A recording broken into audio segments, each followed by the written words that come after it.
Le canal des Moulins existe depuis le Moyen-Âge. C'est un dérivé de la Manche qui contourne la ville par l'est et aboutit après un chemin à travers champs dans la Manche. Le lieu de captage se situe probablement en amont de la déchetterie, de l'autre côté de la route nationale.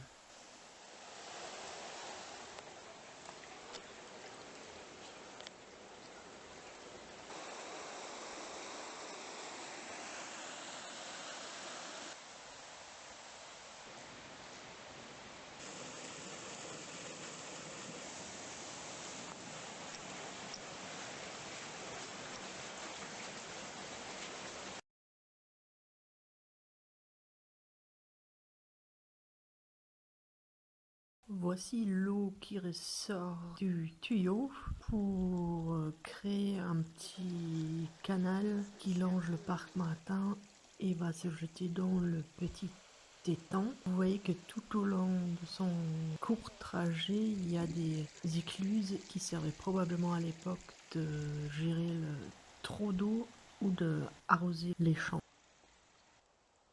Voici l'arrivée du petit canal dans l'étang. On voit encore des écluses qui pouvaient régler le débit. Ce petit étang est plein de vie et il faudrait faire le tour du parc pour voir la sortie de l'eau. Ce petit canal longe la route vers le cimetière et s'enfonce à travers un grillage dans un tuyau.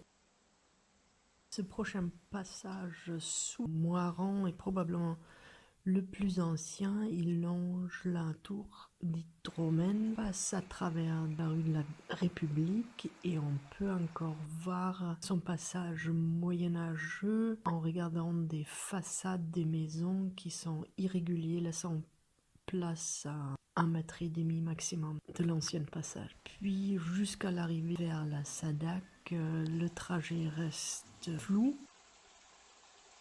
Au niveau du grand chantier de l'ancienne Sadac, on voit deux canaux en parallèle qui sont brièvement à l'air.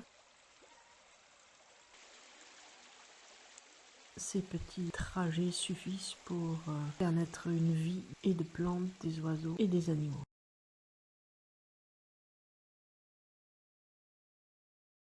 L'eau a été enterrée et pourtant jusqu'à dans les années 50, l'eau était apparente, longeant la rue des Gaz jusqu'à l'arrivée à la Pichatière.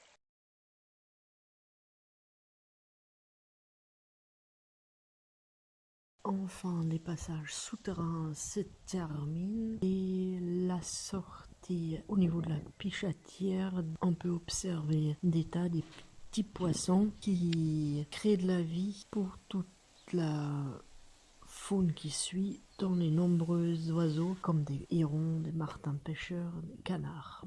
À partir d'ici, la Manche longe les champs, les zones industrielles comme la Pichatière, puis les jardins de la Solidarité, longe des routes, passe à travers d'autres champs pour finalement arriver dans les petites îles vers la Manche où elle rejoint. N'oublions pas que l'ancien lit de la Manche prenait un trajet légèrement différent, passant à travers des petites îles.